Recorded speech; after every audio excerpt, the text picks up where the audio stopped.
أهلا، السلام عليكم. إن شاء الله أتمنى تكونوا بخير وعلى خير. قصتنا اليوم مغربية.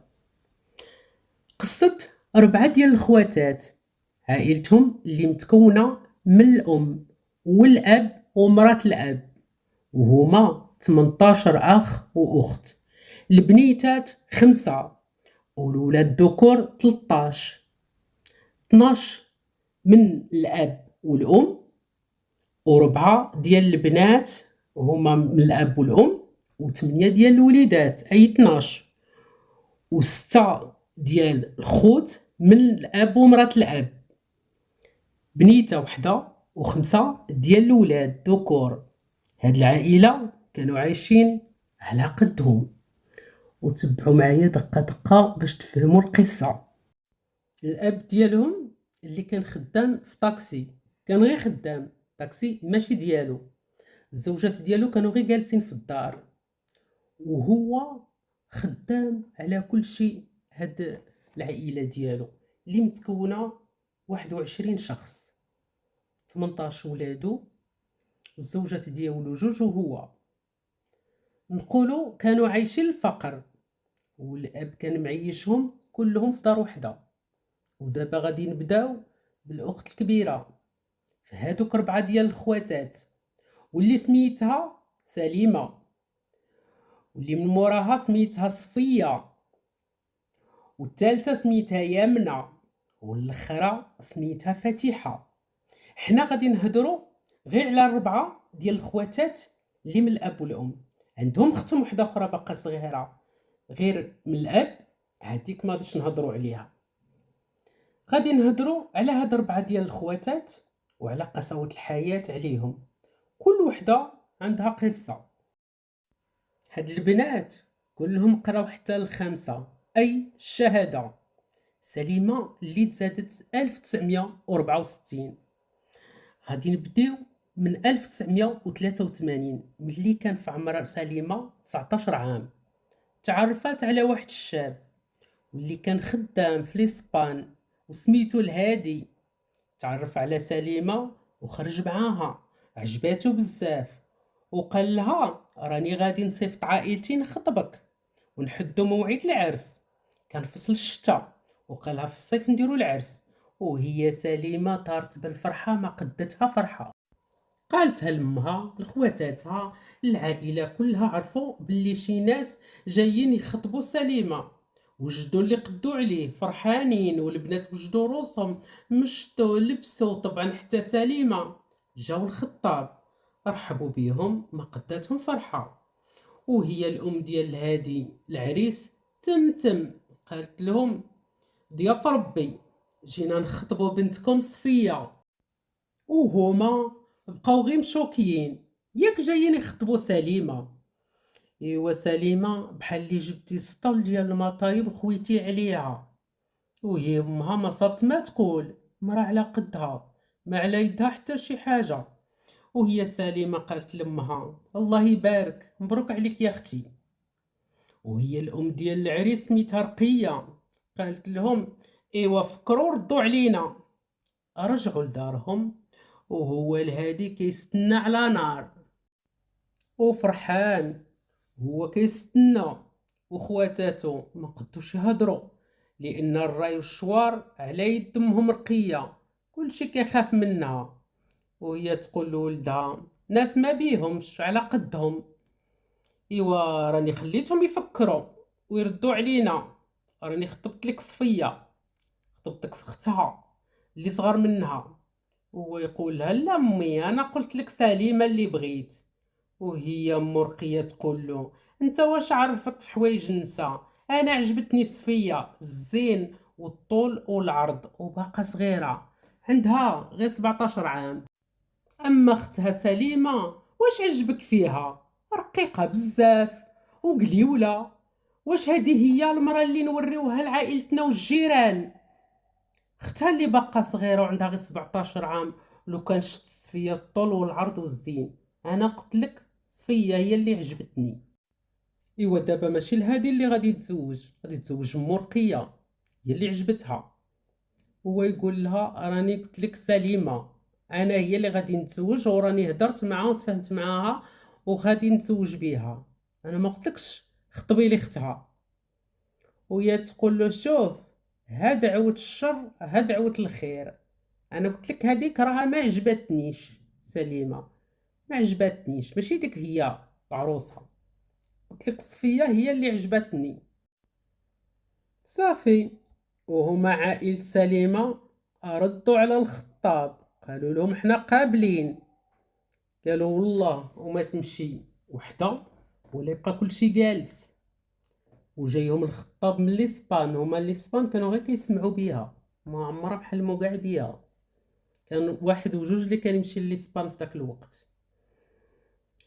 صافي. هو الهادي رجع لاسبان لخدمتو، بقات صفية مع دارهم.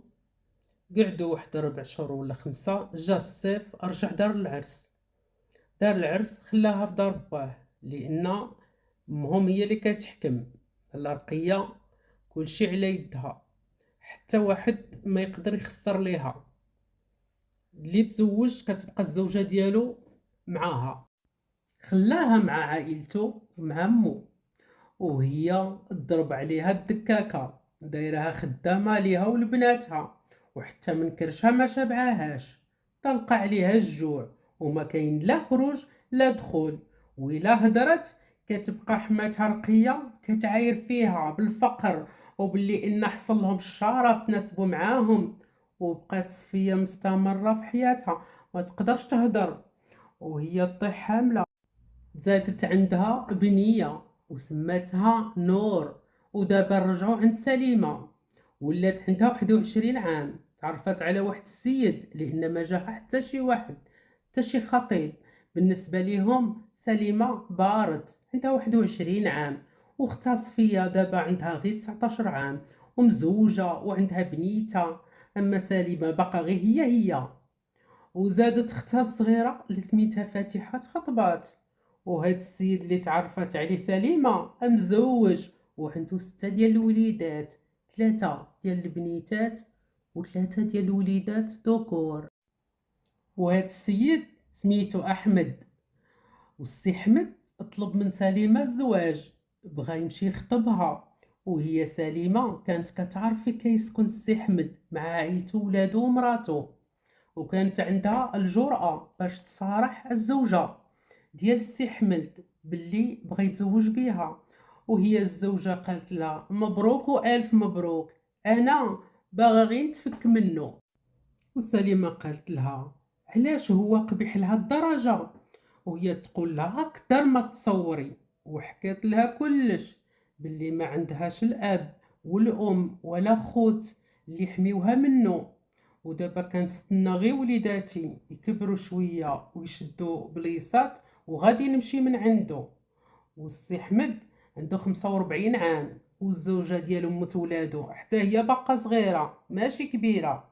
وسليمه خافت منين سمعت هاد الهضره من الزوجه مت ولادو. قطعات معاه الاتصال وهو يهبل، لان سليمه بغاها وجا الحب على غفله. وهي سليمة قالت له كل شيء، اللي مشات هضرت مع الزوجة ديالو وقالت لها كل شيء. ولادو الكبار كتر في السن من سليمة. رجع السي حمد للدار وعطاهم دقة ديال العصا. الزوجة ولادو الكبار كانوا قريب يتخرجوا، لأن كانوا كل شيء كيقراو مزيان. وهو السي حمد يحلف بالطلاق من الزوجة فاطمة باللي حتى واحد من ولادو الكبار ما يدخل للدار، لأنه هما من السن ديال سليمة. صافي. وهو السي حمد يتصل بسليمة وقال لها كل شيء اللي قالت لك الزوجة ديالي فاطمة غير كذوب، راها هي غارت منك حيت انتي اللي عجبتيني وبغيتك. وهي سليمة تشرط عليه دارها بوحدها ومرحبا. سي حمد قال لها ما طلبتي غير موجود. مشى لدارو، وهو عاود تاني عطى لمرتو وولادو قتلة ديال العصا. وهي مراتو تهز ولادها وتمشي خوات هذيك المدينة، وهو ما صدق. خدا عائلته باقيين عنده والديه في الحياة وخوتو خواتاتو ومشى يخطب سليمة، عطاوها له. ما كاين مشكل، باه حتى هو راه مزوج على مراتو. اما السي احمد قال لهم راني طلقت فاطمه، وهو ما طلقها ما والو، غير كيكذب عليهم. عطاوها له، تزوجوا. فاتت غير شهرين وهي سليمه طيح حامله. فاتت 9 شهور وهي يتزاد عندها وليد، والسي احمد ما قداتو فرحه. فاتت الايام والاعوام والمشاكل بدات. سليمه والسي احمد، لان السي احمد كان راجل اللي قبيح وكان يحقر على مراته وولادو ويحسب سليمه نفس الشيء. سليمة ولات هي والزوج السي حمد كلمة بكلمة، وكتعايرو وكتقول له الشارف. والسي حمد من داك النوع اللي ما تقدريش تمسيه ولا تعايريه. وهو بدا كيخاف من خوتها شي شمكار، شي نجار، شي خدام في الطاكسي بحال باه، شي بوليسي، شي باقي كيقرا. المهم سليمة غادي يصبحوا عندها 4 ديال الوليدات، 2 بنيتات و2 وليدات ذكور.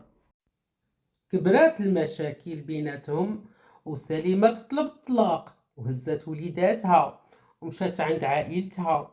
وهو السي احمد خدا واحد الدواء وانتحر لانه مرضاش. وولات سليمة عندها غير 30 عام وأرملة مع 4 ديال الوليدات، خرجت تخدم في الديور ومرضات في صحتها وعانات غير بحدها. وتستمر الحياة. فاتت واحد العام، واختهم فاتحة الصغيرة تزوجات بواحد الراجل اللي مزيان وكان كيبغيها، والحياة كانت بيناتهم مزيانة.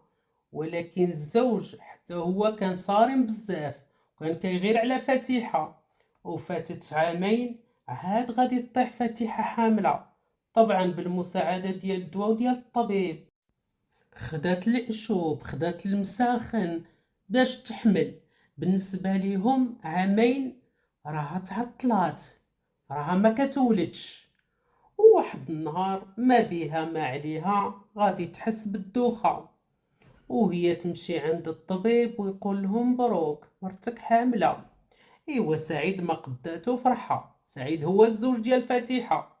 فاتت الايام والشهور وهو يجي نهار الولادة. ونذكركم فاتحة كانت حاملة بالتوام 2 بنيات، وفاتحة يلا كان عندها 19 عام. ايوا دابا غادي تقولوا لي في راه المعاناة ديال فاتحة. واش نقول لكم المعاناة؟ نهار الولادة زادوا لها توام 2 بنيتات بخير وعلى خير. فاتحة ما قدها فرحة، هي وسعيد فرحانين بنياتهم. وفي داك النهار سعيد قال لهم ايوا دابا ندي البنيتات دياولي والزوجه للدار. والطبيب ما بغاش، قال له خليها تبات اليوم، راها تبان لي عيانه بزاف ومريضه. الولاده كانت صعيبه وولدت غير عادي. المهم خلاها هذاك النهار وهي يتزاد عليها الحال، ولي غدا جاها ايموغاجي، نزيف ديال الدم. وهو الطبيب ما خلاش يديها. جا سعيد ياخد مراته وياخد بناته، ما خلاش يديها. قال له راها في خطر ما تديهاش. قال له اش من خطر؟ انا امي نهار ولدتني قالت لي غير ولدتك من ونط وجدت واحد القصعه ديال المسمن للجارات بركه من الفشوش. وهو كيغير عليها، جاب له بالو بلي ان الطبيب راه جباتو السيده مريضه كتموت. المهم جابوا له واحد الدوسي، جابوا له واحد الورقه، قالوا له سني لنا هنا. سينيا لهم واحد لا سيناتور، دا الزوجه ديالو.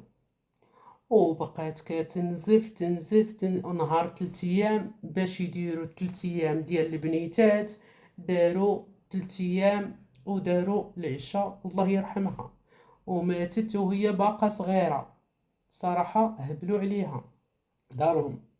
والبنيتات عاشوا، رباتهم له الوالده ديالو ديال سعيد. ها هي المعاناه ديال فاتحه.